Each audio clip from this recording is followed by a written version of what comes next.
जय भीम, जय संविधान, जय बिरसा, जय चंट्या, जय आदिवासी। संयुक्त राष्ट्र संघ द्वारा घोषित विश्व आदिवासी दिवस 9 अगस्त के आप सभी देशवासियों को हार्दिक हार्दिक शुभकामनाएं एवं बधाइयाँ। मैं आदिवासी हूँ, मुझे गर्व है। मैं आदिवासी हूँ, मुझे गर्व है, क्योंकि मैं प्रकृति पूजक हूँ, मुझे गर्व है। क्योंकि मैं प्रकृति पूजक हूँ, मुझे गर्व है। द्वितीय विश्व युद्ध के बाद पूरे विश्व में शांति स्थापना के साथ साथ विश्व के देशों में पारस्परिक मैत्रीपूर्ण समन्वय बनाना, एक दूसरे के अधिकार एवं स्वतंत्रता को सम्मान के साथ बढ़ावा देना, विश्व से गरीबी उन्मूलन, शिक्षा एवं स्वास्थ्य के विकास को बढ़ाने के उद्देश्य से 24 अक्टूबर 1945 में संयुक्त राष्ट्र संघ का गठन किया गया, जिसमें अमेरिका, रूस, चीन, फ्रांस, ब्रिटेन, भारत सहित वर्तमान में 193 देश सदस्य हैं। अपने गठन के 50 वर्ष बाद संयुक्त राष्ट्र संघ ने यह महसूस किया है कि 21वीं सदी में भी विश्व के विभिन्न देशों में निवासरत जनजातीय आदिवासी समाज अपनी अपेक्षा गरीबी, अशिक्षा, स्वास्थ्य सुविधा का अभाव, बेरोजगारी एवं बंधुआ मजदूर जैसी समस्याओं से ग्रसित है। जनजातीय समाज की उक्त समस्याओं को निराकरण हेतु विश्व ध्यान आकर्षण के लिए 1994 में संयुक्त राष्ट्र संघ के महासभा द्वारा प्रतिवर्ष 9 अगस्त को International Day of the World's Indigenous Peoples विश्व आदिवासी दिवस मनाने का फैसला लिया गया। तत्पश्चात पूरे विश्व यथा अमेरिकी महाद्वीप, अफ्रीकी महाद्वीप तथा एशिया महाद्वीप के आदिवासी बाहुल्य देशों में 9 अगस्त को विश्व आदिवासी दिवस बड़े जोर शोर से मनाया जाता है, जिसमें भारत भी प्रमुखता से सम्मिलित है। आदिवासी अर्थात मूल निवासियों के अधिकारों के बारे में संयुक्त राष्ट्र घोषणा महासभा संयुक्त राष्ट्र चार्टर के उद्देश्यों और सिद्धांतों द्वारा निर्देशित और राज्यों द्वारा चार्ट के अनुसार आने वाली दायित्वों की पूर्ति में पूरी निष्ठा रखकर यह पुष्टि करते हुए कि आदिवासी भी अन्य सभी लोगों के समकक्ष है। हालांकि यह भी स्वीकार किया जाता है कि सभी लोगों के अधिकार भिन्न होते हैं, उन्हें अलग ही माना जाए और उसी भाव से उनको उचित सम्मान प्रदान किया जाए। यह भी पुष्टि करते हुए कि सभी लोग सभ्यताओं एवं संस्कृति के आधार पर लोगों या किन्हीं व्यक्तियों के प्रति भेदभाव के सभी सिद्धांत, नीतियों और रीतियां नस्लवादी विज्ञान की दृष्टि से, झूठी कानूनी दृष्टि से, अवैध नैतिक रूप से निंदनीय और सामाजिक दृष्टि से अन्यायपूर्ण है। पूर्ण पुष्टि करते हुए कि आदिवासी अपने अधिकारों का प्रयोग करने में किसी भी प्रकार के भेदभाव से मुक्त रहने चाहिए। यह चिंताजनक है कि आदिवासी लोग उपनिवेशवाद की स्थापना तथा अपनी जमीनी क्षेत्र एवं संसाधनों से वंचित कर दिए जाने के कारण एक लंबे अरसे से अन्याय झेलते आ रहे हैं और वर्तमान में भी लॉकडाउन के चलते या कोरोना महामारी के चलते बहुत सारी अन्याय से जूझना पड़ रहा है, समस्याओं से ग्रसित है।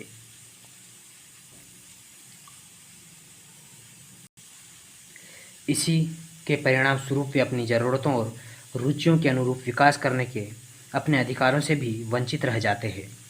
आदिवासियों के राजनीतिक, आर्थिक और सामाजिक स्वरूप तथा उनकी संस्कृतियों, इतिहास, आध्यात्मिक परंपराओं और सिद्धांतों से, विशेषकर देशों, क्षेत्रों और संसाधनों पर उनके अधिकारों से आदिवासियों को प्राप्त वंशानुगत अधिकारों को मान्यता एवं प्रोत्साहन देने की तुरंत आवश्यकता को स्वीकार करते हुए, यह भी स्वीकार करते हुए कि देशों के साथ हुई संधियों, समझौतों और अन्य रचनात्मक व्यवस्थाओं में स्वीकृत आदिवासियों के अधिकारों को सम्मान एवं प्रोत्साहन देने की तुरंत आवश्यकता है। इस तथ्य का स्वागत करते हुए कि आदिवासियों राजनीतिक, आर्थिक, सामाजिक और सांस्कृतिक उन्नति के लिए तथा कहीं भी किसी भी तरह के भेदभाव और दमन को समाप्त करने के हेतु स्वयं एकजुट होते और प्रयास करते हैं। वर्तमान में भी बहुत प्रयास किया जा रहा है, लेकिन उन्हें तोड़ने की भी बहुत कोशिश की जा रही है, लेकिन फिर भी मान लिया कि आदिवासियों को और उनके देशों, क्षेत्रों तथा संसाधनों को प्रभावित करने वाली घटनाओं पर इन आदिवासियों का ही नियंत्रण होने से वे लोग अपनी संस्थाओं, संस्कृतियों और परंपराओं को बरकरार रखने और उन्हें सशक्त बनाने तथा उनकी आकांक्षाओं एवं आवश्यकताओं के अनुरूप ही अपने विकास को बढ़ावा दे सकेंगे। यह स्वीकार करते हुए कि आदिवासियों की जानकारी, संस्कृतियों और परंपरागत रीतियों को मान्यता देने से स्थायी एवं समानता आधारित विकास हो सकेगा और परिवेश का समुचित प्रबंधन भी होगा। आदिवासियों के देशों और क्षेत्रों को सैन्यीकरण से मुक्ति रखने से विश्व के देशों और लोगों के बीच शांति, आर्थिक एवं सामाजिक प्रगति, आपसी समझ और मैत्री संबंधों के विकास में योगदान मिलने पर जोर देते हुए आदिवासी परिवारों और समुदायों पर अपने बच्चों का पालन पोषण, प्रशिक्षण, शिक्षा और कल्याण बच्चों के अधिकारों के अनुरूप करने का संयुक्त दायित्व स्वीकार करते हुए यह ध्यान में रखते हुए कि राज्यों और आदिवासी लोगों के बीच संधियों, समझौते और अन्य रचनात्मक व्यवस्थाएं कुछ हालात में अंतर्राष्ट्रीय सोच, रुचि, दायित्व एवं चरित्र हो सकती है। यह भी ध्यान रखने योग्य है कि संधियां, समझौते और अन्य रचनात्मक व्यवस्थाएं और वे संबंध जिनका ये प्रतिनिधित्व करती है, आदिवासियों और राज्यों के बीच सशक्त भागीदारी का आधार है। यह स्वीकार करते हुए कि संयुक्त राष्ट्र चार्टर आर्थिक, सामाजिक और सांस्कृतिक अधिकारों के बारे में राष्ट्रीय प्रतिज्ञा पत्र को नागरिक एवं राजनीतिक अधिकारों के बारे में अंतर्राष्ट्रीय तथा वियना घोषणा और कार्यवाही कार्यक्रम सभी लोगों के आत्मनिर्णय के अधिकारों की मूल महत्व की पुष्टि करते हैं, जिनके अंतर्गत वे स्वतंत्र रूप से अपने राजनीतिक स्थिति तय करते हैं और अपने आर्थिक, सामाजिक एवं सांस्कृतिक विकास को आगे बढ़ाते हैं। इस घोषणा के किसी भी अंश को आधार बनाकर किन्हीं भी लोगों को आत्मनिर्णय के अधिकार से वंचित नहीं किया जा सकता, बशर्ते कि उस अधिकार से अंतर्राष्ट्रीय कानून का उल्लंघन न हो।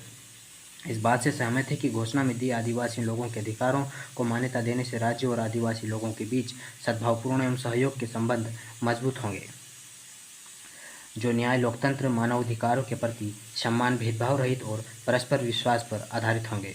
राज्यों को अंतर्राष्ट्रीय समझौते के अनुरूप आदिवासियों के प्रति वे अपनी सभी दायित्वों का, विशेषकर मानवाधिकार के दायित्वों का संबंध लोगों की परामर्श एवं सहयोग से पालन करेंगे और उन्हें लागू करेंगे।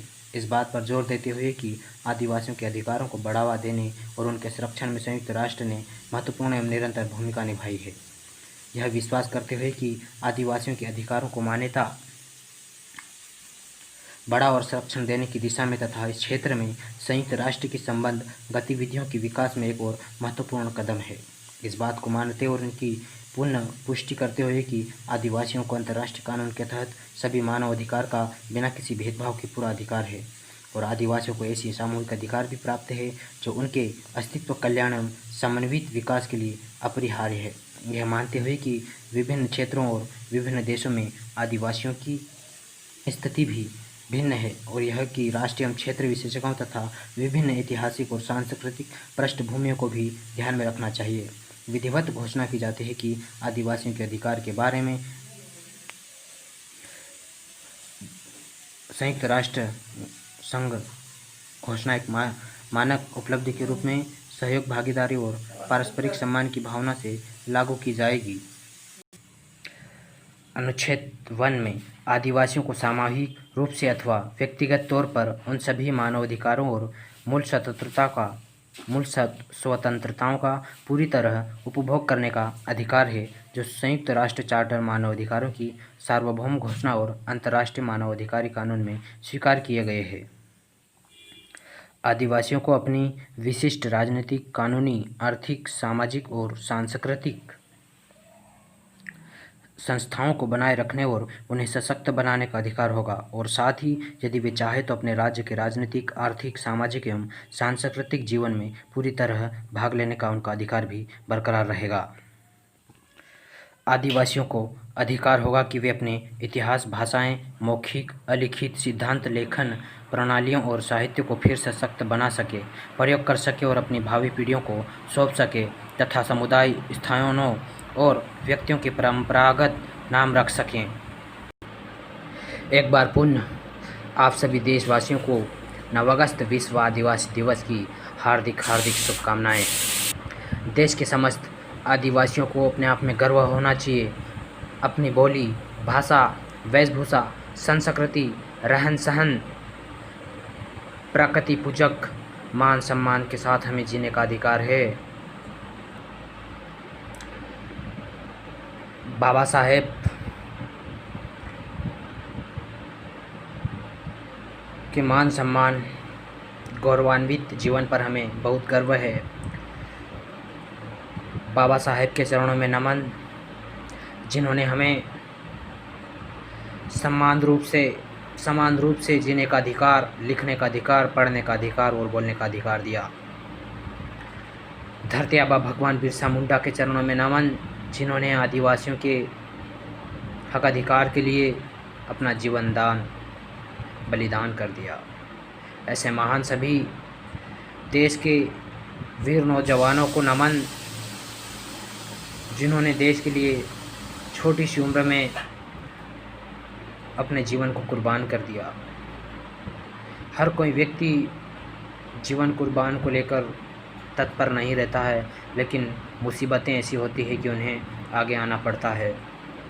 साथियों, शिक्षा ही समाज में बदलाव ला सकती है। पढ़ो, लिखो, बोलो और अपने लक्ष्य की प्राप्ति करो। जय भीम, जय बिरसा, जय जोहार, जय टंटिया, जय आदिवासी। उलगुलान का नारा जब दिया था,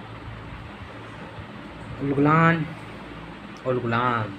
जय भीम, जय बिरसा।